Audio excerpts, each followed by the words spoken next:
네, 오늘 우리에게 주시는 하나님의 말씀, 신약 성경 중에 마태복음 9장 35절에서 38절까지 말씀입니다. 마태복음 9장 35절에서 38절까지 한 절씩 교독하도록 하겠습니다. 예수께서 모든 도시와 마을에 두루 다니사 그들의 해당에서 가르치시며 천국 복음을 전파하시며 모든 병과 모든 약한 것을 고치시니라.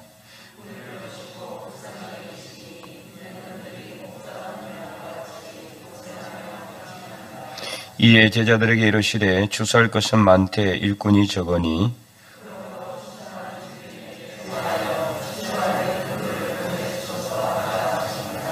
아멘. 네, 오늘 본문은 예수님께서 무리들을 보시고 불쌍히 여기시는 내용이 기록이 되어 있습니다. 네, 재작년에 제가 예수 그리스도 영성 처음 시작할 때 마가복음 6장 말씀으로 예수님께서 그 본문에도 보면은 이 목자 없는 양 같음을 인하여 무리를 보시고 불쌍히 여기셨다, 그렇게 이제 기록하고 있는데요. 이제 이 마가복음 6장에는 제자들에게 예수님께서 한적한 곳으로 가서 이제 쉬라고 했고, 제자들이 그 한적한 곳으로 가서 쉬려고 했는데, 무리들이 먼저 알고 가서 그곳에 기다리니까 쉬지도 못하고 결국에는, 이 일을 해야 했던 그런 이제 내용이 기록이 되어 있습니다. 이제 오늘 본문에는 예수님께서 도시와 마을들을 두루 돌면서 복음을 전하다가 사람들을 보시고 불쌍히 여겨서 그들이 목자 없는 양같이 불쌍히 여기셨다, 이렇게 이제 기록이 되어 있죠. 같은 내용인지 아닌지는 정확히 알 수가 없습니다. 그러나 이제 예수님께서 그 사역을 하시면서 이 사람들, 무리들, 이들을 보고 불쌍히 여기셨다는 내용은 곳곳에 기록이 되어 있죠. 여기저기.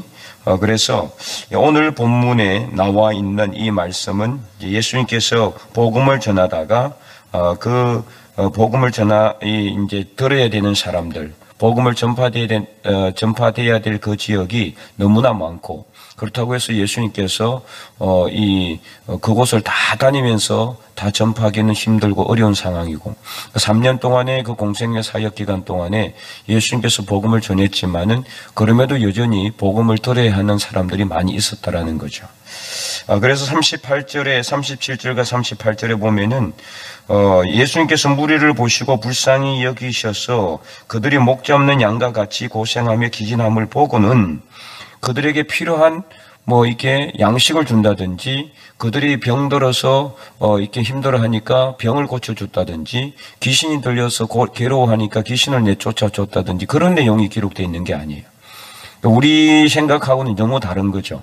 무리를 보시고 불쌍히 여겨서 먹을 것을 주라, 입을 것을 주라, 이게 아니라 뭐라고 이야기하고 있습니까? 제자들에게 추수할 것은 많으니 추수할 일꾼은 적고, 그래서 하나님께 기도해서 추수할 일꾼을 많이 보내달라, 이렇게 기도하도록 이렇게 명령하고 있어요. 완전히 우리 생각하고는 다른 내용을 말씀하고 있죠. 추수할 것은 많되 일꾼이 적으니, 그러므로 추수하는 주인에게 청하여, 추수하는 주인은 이제 하나님이라고 보면 되겠습니다. 하나님께 청하여 추수할 일꾼들을 보내주소서 하라 하시니라. 보내주소서. 그러니까 지금 현재 제자들로도 부족한 거죠, 사실은. 이제 제자들 몇 명 됩니까? 사도들 해봤자 12명이고, 그리고 나중에 이제 예수님께서 70명을 따로 보내잖아요. 그 정도 해봤자 70명이면 얼마 되지 않습니다. 그 당시에는 차가 있습니까? 아니면은 교통편이 좋습니까? 먼 곳을 오직 발로 가야 되고, 걸어가야 되고, 기껏 해봤자 이제 말을 타고 갈 수 있는데, 제자들이 무슨 돈이 많아서 말을 타고 다닐 수도 없었죠. 그렇기 때문에, 정말 그 지역만 해도, 예수님께서 사역했던 그 지역, 주로 이제 갈릴리 지역입니다. 갈릴리 지역만 해도 너무나 많은 동네와 너무나 많은 사람들이 예수 그리스도와 하나님의 복음을 받아야 되는데 받지 못하는 그런 안타까운 사정 가운데 있었다라는 거죠. 그래서 오늘 우리는 이 예수님께서 왜 추수할 일꾼을 보내달라고 했을까? 그것은 바로 목자 없이 양 같은 상황을 보고서 그들에게 불쌍히 여기셨다라는 거예요. 그러니까 예수님께서 이들을 불쌍히 여기는 다른 때에 다른 본문에 불쌍히 여기는 그 초점하고 완전히 다른 것을 알 수가 있죠.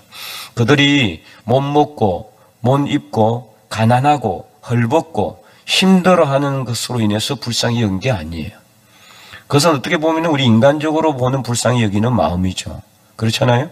아프리카의 저 난민들이나 아니면은 중앙아시아나 이런데 정말 힘들고 어려운 분들, 북유럽, 이렇게 동유럽이나 이런데 또는 뭐 이렇게 중남미 이런 지역에 어쨌든 간에 이 경제적으로 상당히 열악하고 의료적 이 이제 서비스를 받을 수 없는 그런 지역에 있는 사람들, 그게 볼 때는 우리가 불쌍히 여기죠. 긍휼히 여기고 너무나 우리가 불쌍하잖아요. 힘들고 어려운 삶. 그런데 예수님께서 지금 보고 있는 불쌍히 여기는 그 포인트가 완전히 다르다는 거. 우리가 생각하는 그런 거하고 완전히 다르다는 거죠. 예수님께서 이들을 불쌍히 여기는 그 포인트는 뭐냐? 이들이 복음을 받아야 되는데, 이들에게 복음이 들어가야 되는데, 이들에게 말씀이 들어가야 되는데 그 추수할 일꾼이 없다는 거예요. 추수할 일꾼은 다시 말하면 복음을 전하는 전도자를 의미하는 것입니다. 지금은 이제 추수꾼이라는 이야기를 잘 쓰질 않습니다. 하도 신천지가 써먹어가지고, 워낙 많이 써먹어서 추수꾼이라고 잘 쓰질 않죠. 그전에 추수꾼이라는 이야기 많이 했어요. 근데 이제 신천지가 교묘하게 교회에 들어와가지고 위장 전입을 해서 이렇게 세가족인 것처럼 들어와가지고 거기서 이제 성장하다가 집사도 되고, 뭐 어떤 경우는 장로도 된 사람도 있어요. 이제 신천지. 그래가지고 이제 자기 휘하에 있는 사람들을 함께 모아가지고 빠져나가든지 아니면은 아예 그냥 그 교회를 접수해버리는 그런 경우도 있었어요. 지금은 뭐 많이 그런 어떤 전략이 많이 이제 노출이 되기 때문에 쉽지 않지만은, 참 이렇게 몇 년 전만 해도 그게 참 많았습니다. 뭐 여러 군데 있었지는 않았지만은 제가 예전에 있던 안동에 있던 거기 교회에서도요, 그 신천지가 위장으로 세가족으로 이렇게 들어온 경우가 있었어요. 근데 그런 사람들은 이제 볼거리느냐, 연락처나 아니면은 가족 상황을 적어주는 걸 상당히 꺼려합니다. 그리고 그냥 어느 지역에서 왔다, 막 이렇게 정도로만. 그리고 이제 이 교회력을 물으면은 상당히 이렇게 이제 얼버무리거나 아니면은 그냥 이렇게 피하거나 하재를 자꾸 돌리거나 그러더라고요. 예. 그래서 나중에 이제 이렇게 확인해가지고 내쫓았지만은 그런 경우가 많이 있어요. 큰 교회 같은 경우는 몰라요. 세가족들 들어오면은 뭐 교인들이 압니까? 수천 명 되는데 거기서 세가족 한 사람들은 저 사람이 뭐 신천지인지 어떻게 알겠어요? 눈여겨보지 않으면 모르는 거죠. 예, 그런 경우는 상당히 많이 있었어요. 추수할 일꾼을 어쨌든 간에 예수님께서 이제 보내달라고 제자들에게 명령을 하고 그렇게 기도하도록 하셨는데, 이 불쌍히 여기는 마음이 바로 이것 때문이라는 거죠. 복음을 전해야 되고, 그래서 복음을 받아야 되는데 복음을 전할 사람이 너무 없다는 거예요. 추수할 일꾼이 없으니, 추수할 일꾼이 적으니 추수할 주인에게 청하여 추수할 일꾼들을 보내주소서 하라. 실제 우리 중에서도 그렇습니다. 우리가 생각할 때는 우리 다 예수 믿는 사람들이잖아요. 그런데 우리 주변에도 교회가 얼마나 많습니까? 주변에도 정통교회만 해도 상당히 많이 있습니다. 그런데도 불구하고 제가 다니면서 보면은 좀 많이 돌아다니지는 않았지만 그럼에도 불구하고 다니면서 볼 때 정말 이게 복음을 전하는 사람들, 물론 이게 코로나 상황이기는 하지만은, 노상에서 뭐 이렇게 전도지를 들고 다니는 사람은 지금까지 한 번도 본 적이 없어요. 물론 뭐 이렇게 강제적으로 전도를 하는 분들이 있을 수 있지는 모르겠지만은 정말 이렇게 대놓고 복음을 전하는 사람들이 좀 너무나 찾아보기 힘들어요. 뭐 시골 지역은 더 그렇죠. 예전에는 서울 같은 경우에 이제 그 도시에는 지하철이 다 있습니다. 그죠?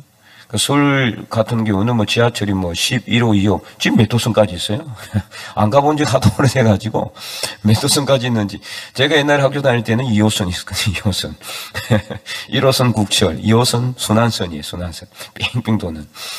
근데 언젠간 가보니까 5호선, 6호선, 그 다음엔 7호선, 8호선, 11호선, 12호선, 13호선까지 봤는데 하여튼 뭐 엄청 많을 것 같아요. 그 지하철에서요, 엄청나게 많았어요. 그냥 그 복음 전하는 사람들이 더 많을 정도로, 띠 두르고, 뛰도록. 참 이제 어떻게 보면은 그때는 그게 그렇게 보기는 하여튼 뭐 이렇게 그랬는데, 예수 천당 불신 지옥 크게 써붙여가지고, 네, 그래서 이제 전철에서 칸칸마다 다니면서 전도지를 돌려요. 전도지 이렇게 계속 참 많이 있었습니다. 제가 대학 다닐 때까지만 해도 그 정도 글쓰면 많았어요. 지금은요, 눈을 씻고 찾아봐도 없대요. 아주 드물게 간혹. 이게 지금 세태의 어떤 차이입니다. 세태. 그렇다고 그러면은 예수 믿는 사람들이 많아져서 이런 사람들이 없었을까요? 아니면 전도하는 방법이 너무나 다양화되고 다른 좋은 방법들은 많이 있기 때문에 이런 전도 방법들이 사라졌을까요? 전도한 사람들이? 어떻게 생각합니까, 여러분은? 그렇다면 그때 비해 가지고 그러면 지금 교회가 성장했느냐? 오히려 더 어떻습니까? 더 쇠퇴했습니다. 오히려 더. 그죠? 예. 교인 숫자는 더 줄었어요. 그때보다. 1990년대, 2000년대 그때 폭발적으로 한국교회 부흥의 역사가 일어날 때 그때 그랬었거든요. 그때. 곳곳마다. 그리고 거리마다 이 기타 치면서 막 5명, 6명, 10명씩 모여가지고 이 노상전도 이게 이제 찬양하면서 이 여러 군데 있었어요. 가는 곳마다 좀 이게 이제 큰 광장 같은 데 있으면 다 이런 것도 했었어요. 근데 지금은 정말 찾아보기 힘들어요. 전철은 뭐 거의 다 없어졌다고 보면 되겠어요.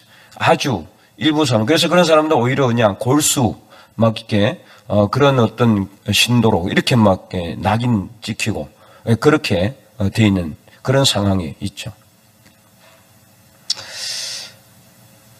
오늘 예수님께서는 이 무리들을 어떻게 불쌍히 여기셨느냐? 추수할 일꾼들이 적으니까 추수할 일꾼이 적기 때문에 복음을 전할 사람들이 없어서 복음을 전달받지 못해서 결국에는 어디로 갑니까? 지옥으로 갈 수밖에 없는 이 사람들을 보고 불쌍히 여기셨다는 거예요. 그래서 지금 예수님께서 불쌍히 여기는 그 마음은 이 사람들이 현재 당장 먹을 것이 없고 힘들고 어려운 삶을 살아가서 불쌍한 것이라기보다는 이 사람들이 결국에는 현재의 삶이 어떠한지 그거 중요한 게 아니야. 나중에 결국은 이 사람들이 영원히 구원받지 못할 것을 생각할 때 불쌍히 여기고 있더라는 거예요. 실제 그리스도인들이라고 하는 사람들은 많지만은 진실하게 말씀을 전하는 추수할 일꾼들은 너무나 소수인 시대에 우리는 살아가고 있어요. 오히려 지금 이단들이 더 열심히 복음을 전하고 있어요. 이단들은 그야말로 지금 목숨을 걸고 복음을 전하고 있습니다. 그 이단 교회가 왜 이렇게 자꾸 성행하고 흥황할까요? 이유는 딱 한 가지입니다. 그들은 목숨 걸고 그냥 밥만 먹으면 전도하러 다닙니다. 그러나 지금 기성교회는 지금까지 하나님께서 우리에게 주신 그 엄청난 복음의 열매를 지금 우리가 취하게만 했지 우리는 심지 않았어요. 이렇게 되면 10년, 20년 후에는 정말 황량한 벌판에 우리 교회는 서 있을지 모릅니다. 심질 않는데 열매가 열리겠습니까? 물을 주지 않고 가꾸지를 않는데 어떻게 풍성한 열매를 기대하겠습니까? 추수할 일꾼이 너무나 적은 시대에 오늘 이 예수님의 말씀은 오늘 우리에게 주는 그런 큰 영성의 울림이 있어야 돼요. 물론 우리 죽변제일교회 성도들은 모두가 다 진실한 추수꾼들임을 저는 믿습니다. 예. 이 장로님만 아멘 하시는 거예요?